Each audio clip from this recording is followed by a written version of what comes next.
It's Friday the 5th of December. From the MEN newsroom, this is Channel M's Lunchtime News, and these are today's headlines. Suspended but not struck off, the Greater Manchester doctor accused of giving women hysterectomies they didn't need.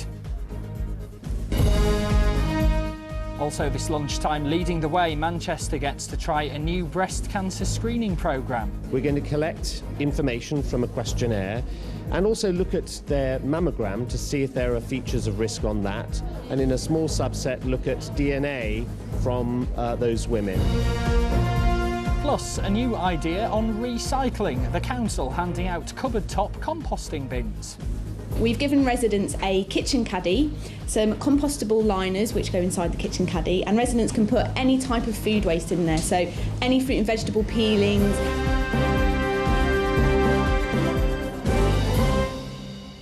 Good afternoon. First this lunchtime, a doctor who worked in Salford and is accused of leaving two women unable to have children unnecessarily has been told he can carry on working. Consultant gynaecologist Martin Quinn has been suspended but not struck off for performing hysterectomies that it's claimed weren't needed.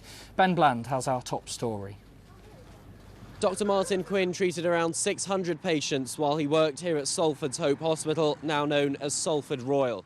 A review of the patient files has led to some rather startling findings. It's emerged that he advised women to have unnecessary operations, hysterectomies that removed their wombs, operations that were irreversible. One 32-year-old woman lost the chance of having another child because on his advice she should have her womb removed because a further pregnancy would put her and the unborn child at risk of serious danger.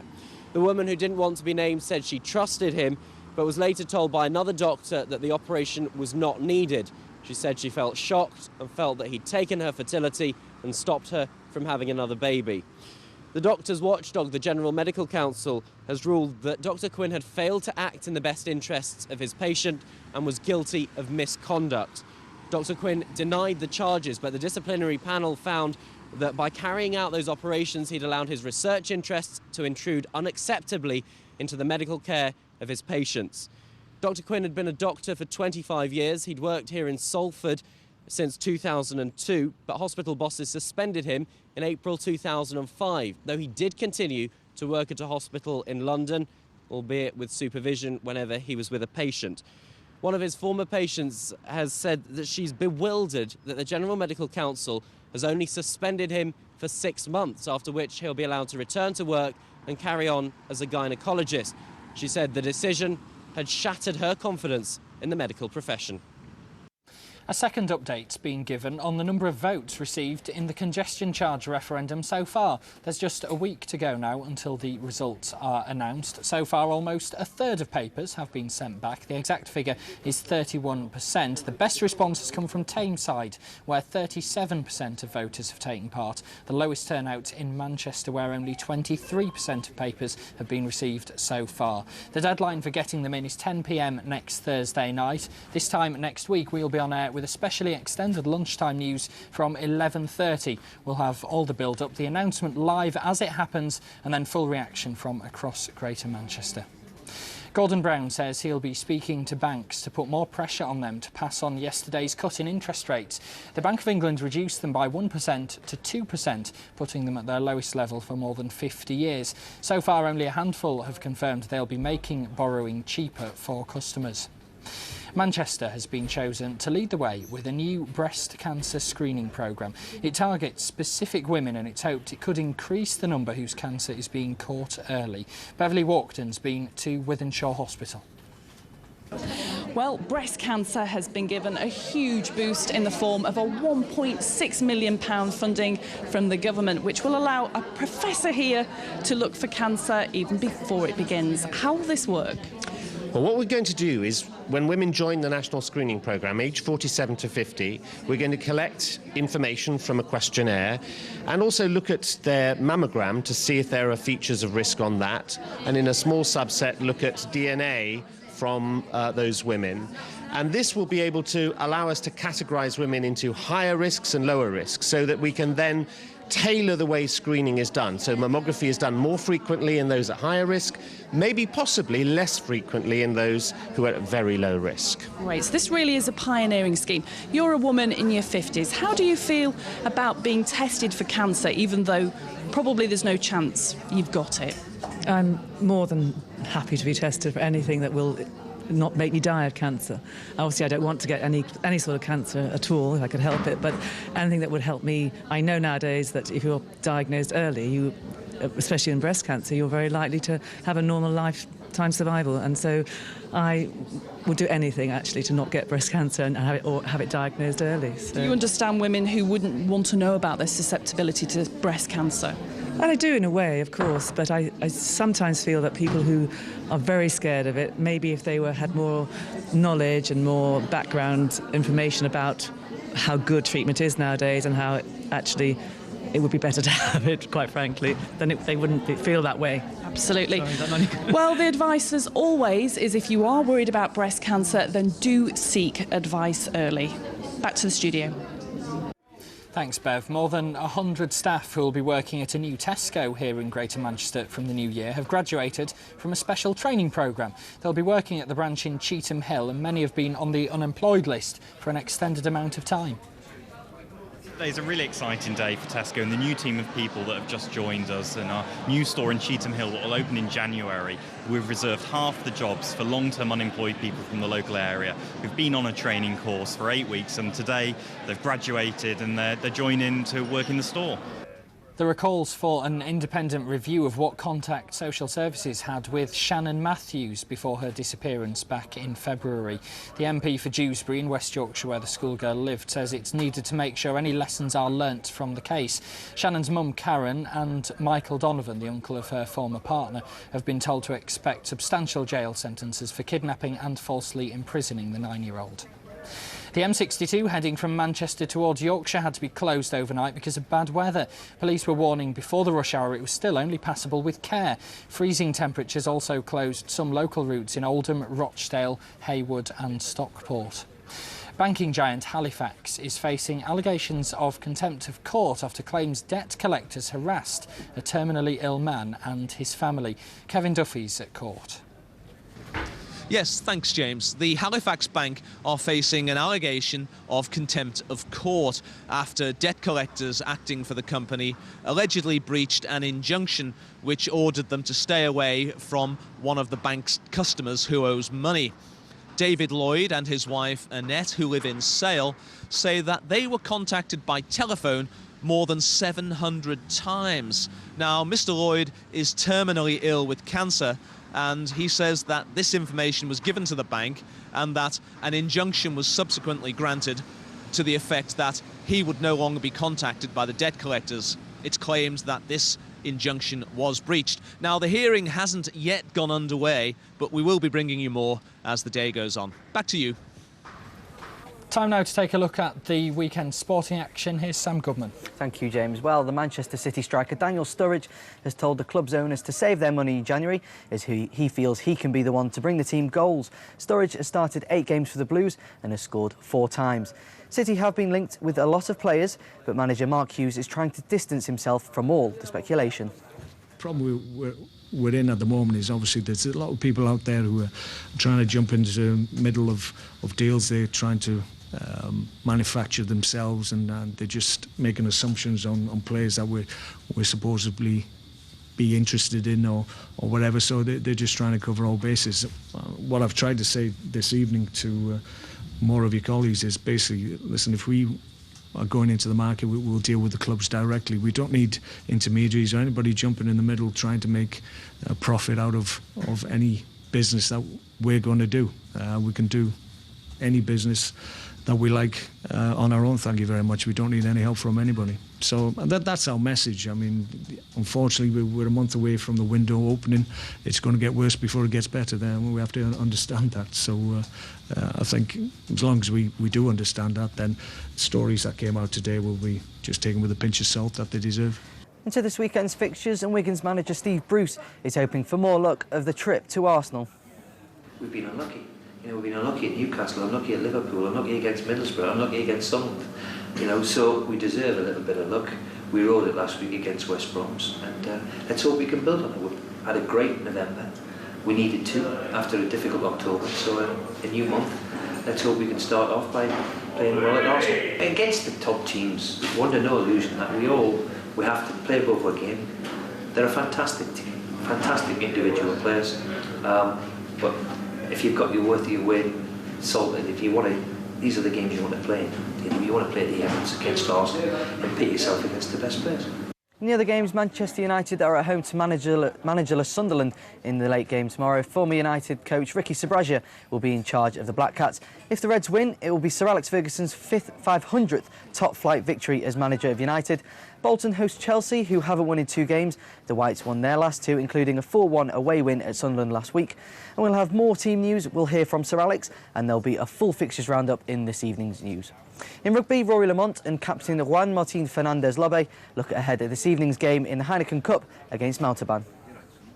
Right now, we really need a good win at home and try to beat Montauban also in France to position ourselves in a good position against Munster away. And it was really disappointing to not take that chance against Munster. We all felt that the game was there for the taking. And it's time to put things right. We've got Montauban this Friday. And we know that the French teams obviously don't travel too well, but we've got to try, you know, get ourselves pumped up for this game. We know that they're a good team. We've watched some of the games, and they're actually really impressive in attack. The captain's check, injuries and fitness this week. Is everyone looking sharp for the game on Friday? Yeah, everyone's looking great. Of course, it was very physical last Friday, so everyone is a little bit tired and with some bruises, but everyone is looking fit, and the team is looking forward for a good win. They're very similar to Clermont, actually. They like to throw the ball wide, and they've got De La Sarre, one of the best wingers in the Northern Hemisphere. So he's he's their main danger man, and they obviously try to get him in the game as much as possible. So that's something that we've got to be aware of. Lancashire have announced that Mike Watkinson has been appointed the club's first director of cricket. His new role involves all aspects of the game and more involvement with management. The club will now start looking for a new first-team coach. And finally, Amir Khan is favourite ahead of his fight against Oisin Fagan. Khan is 1-10 on to beat the Irishman, who himself is 11-2 to win. Well, that's all the sport from me for now. Join me again in this evening's news. Thanks for that. More sport then with Andy Crane from 5 o'clock tonight. Coming up then between now and 1 o'clock, the extra cash to fund a new generation of scientists here in Manchester and a campaign to raise awareness of the help available for people working as carers. The numbers are quite staggering, really. Here in Manchester, we've about 55,000 people who care for others, and only 7,000 actually make any claims for any remuneration or any benefit, and that seems quite a shame, really.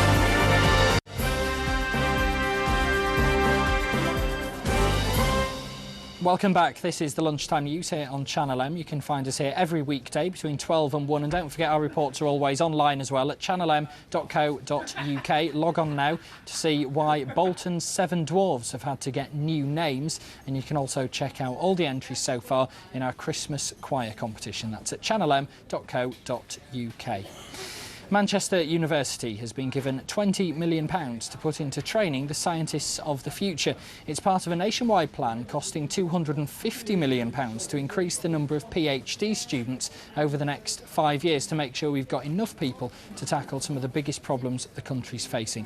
Earlier on, I spoke to Professor Simon Gaskell from the university to find out more. Science and engineering, high technology underpins so much of our daily lives, whether that be communications, information systems, or modern medicine, that we need this very clear supply nationally of very highly qualified scientists and engineers to keep that process going. How important is it that we do have an increase in the number of scientists coming through? Well, because so much of our industry and so much of our daily lives does depend on this very high level of expertise, we need to renew that. And that's what university is all about, of course, generating the next generation of scientists, engineers and other researchers to keep the momentum going, to feed our industries and to feed what underpins our daily lives. I know one of the things that the government said is that it wants the scientists to be able to focus on some really big issues that the country's facing in the future, things like climate change, high-tech crime, healthcare. How important is it that we do focus on those things? What sort of things do we need to do in those areas? Well, it's vitally important, and one of the features of the new funding that we have from the government to support doctoral training in Manchester is that it crosses traditional disciplines. So whereas a traditional PhD student might have studied in physics or chemistry or engineering, now the important point, as you say, is to focus on these clearly important issues of climate change, transport problems, and so on, energy generation. And that requires an input from multiple disciplines. So one of the key features of these new initiatives is to draw on expertise from these different disciplines and to train a new generation of researchers who can pull expertise from different areas to match the problem that is trying to be addressed. Next, caring for someone who's ill, elderly or disabled, something most of us do at some stage in our lives, and we usually do it gladly, but for some it's a never-ending responsibility, with many missing out on the financial help and support that they're entitled to. That's why today has been designated Carers' Rights Day. Kevin Duffy's got more details. Got him up, got him dressed, give him his breakfast, put the telly on for him, give him his tablets. Then I do the washing. He'll only eat certain things. I wheel him in his wheelchair, back into the hoist and into bed. What you've just heard there is pretty much a typical day in the life of Linda Sowden. And that's because at an age when many of us are contemplating retirement, Linda is a full-time carer for a vulnerable elderly relative. And for her, and so many people like her, across Greater Manchester, there are none of the freedoms which so many of us take for granted, like popping out for a spot of late-night Christmas shopping here in the city centre. After 35 years of looking after her uncle, who has cerebral palsy, Linda knows the frustration that comes with being a carer. So you learn to put this face on and say, I'm fine, I'm all right. But you're not. Because inside you're thinking, for God's sake, let me out of this. Councillor Basil Curley, City Council Head of Adult Social Care, says many carers are missing out on financial and other support which they're entitled to. The numbers are quite staggering, really. Here in Manchester, we've about 55,000 people who care for others, and only 7,000 actually make any claims for any remuneration or any benefit. And that seems quite a shame, really. And as chairman of the Manchester Carers Forum, Linda Sowden's message to the hidden carers is this: don't be afraid to ask for help. Kevin Duffy for Channel M News. Thousands of people in Chorlton and Whalley Range should now find it easier to recycle their waste. A new service to dispose of food has been introduced. Manchester City Council is offering help in turning scraps into compost. About 6.7 million tonnes of household food waste are produced in the UK every year. But now about 3,000 households in South Manchester have more of a choice about what they do with their leftovers. We've given residents a kitchen caddy, some compostable liners which go inside the kitchen caddy, and residents can put any type of food waste in there. So any fruit and vegetable peelings, meat, any kind of food scraps that they've got at the end of the dinner can go straight into the compostable liners. And then all the residents have to do is, when the bag's full, or every 3 to 4 days, is tie up the compostable liner and then pop it straight out into their green bin, which has already got garden waste in. The council's goal is to get as many people as possible recycling as much as possible, and food scraps are often overlooked even by the keenest recyclers. The new service will mean more bins, but less waste. Even the rubbish bags provided can be composted. I used to try and compost my food waste, but it's very wet and damp around here, and the composting process didn't really work. We used to have a pile of sludge in the corner of the garden, and best of all in the world, we couldn't compost well. So this has been a much better alternative for us, so we're really pleased. We want to try and restrict as much as we can from going into landfill. We're providing this service because residents said they wanted to be able to recycle more, and we really want people to get on board. The current food waste service is being piloted in Chorlton, Whalley Range, Sharston and Woodhouse Park. If the scheme goes down well, Manchester City Council is hoping to roll it out across the rest of Manchester. Georgia Calvin-Smith, Channel M News. Let's carry on now with our countdown to Christmas, and the next of the entries into our school choir competition. Today we can hear from Ravensbury Community Primary in Clayton. Their voting details are on the way right after we hear some of their song. Sing a song of Christmas cheer.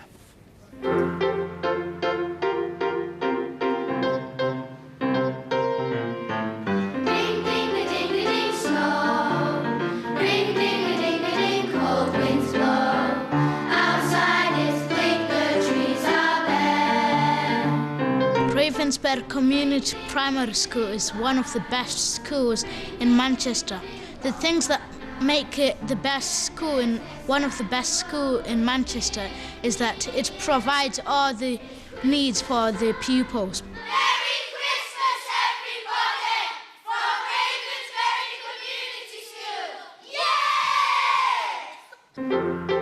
Well, a big thank you to everyone at Ravensbury Community Primary. You can see more of that performance in our evening news from 5 tonight. If you want to vote for them, you need to text Choir E to 88821. Texts cost 50p plus your normal texting charge. 20p from each goes to charity. The text line closes at 6 o'clock tomorrow morning. Messages sent after that won't count and may still be charged. You'll be able to vote for them again in our hour-long Christmas Choir Contest special the weekend of the 13th and 14th of December. The choir with the most votes will win the coveted choir competition trophy and get to visit our studio at Urbis to perform live. Good luck to everyone who's taking part.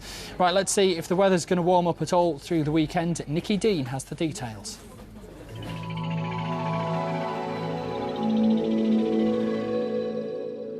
OK, taking a look at the weather today, and despite the warnings from the Met Office of severe weather warnings concerning frost and snow, we seem to have avoided that in the city centre at least.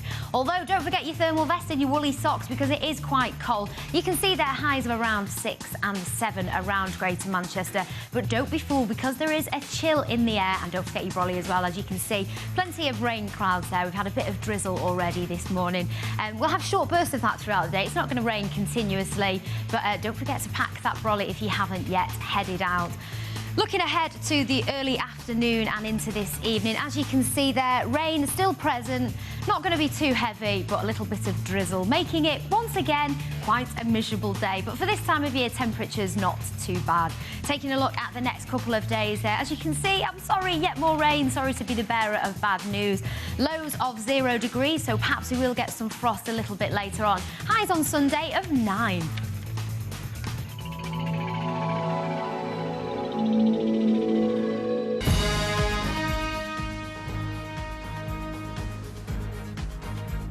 You're watching Channel M's Lunchtime News. Our main headlines this afternoon: a doctor accused of leaving 2 women unable to have children after giving them hysterectomies they didn't need has been suspended but not struck off. Martin Quinn worked at the Hope Hospital in Salford.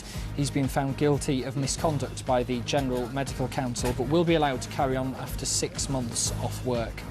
Figures just released show almost a third of people across Greater Manchester have now returned their voting papers in the ongoing congestion charge referendum. There's now less than a week to get them returned before the result of the ballot is introduced. People in Tameside have returned the most ballots so far. Those in Manchester have returned the least. Gordon Brown is putting pressure on banks to make sure they pass on yesterday's cut in interest rates. Only a handful have so far confirmed they'll be reducing the cost of borrowing by the full 1%. We'll have more on those stories in the early evening news, when we'll also be looking at the debate over cut price clothing and how much those are paid who actually make it. That's with Andy Crane from 5, but from me and the rest of the Lunchtime team, have a very good afternoon. Bye-bye for now.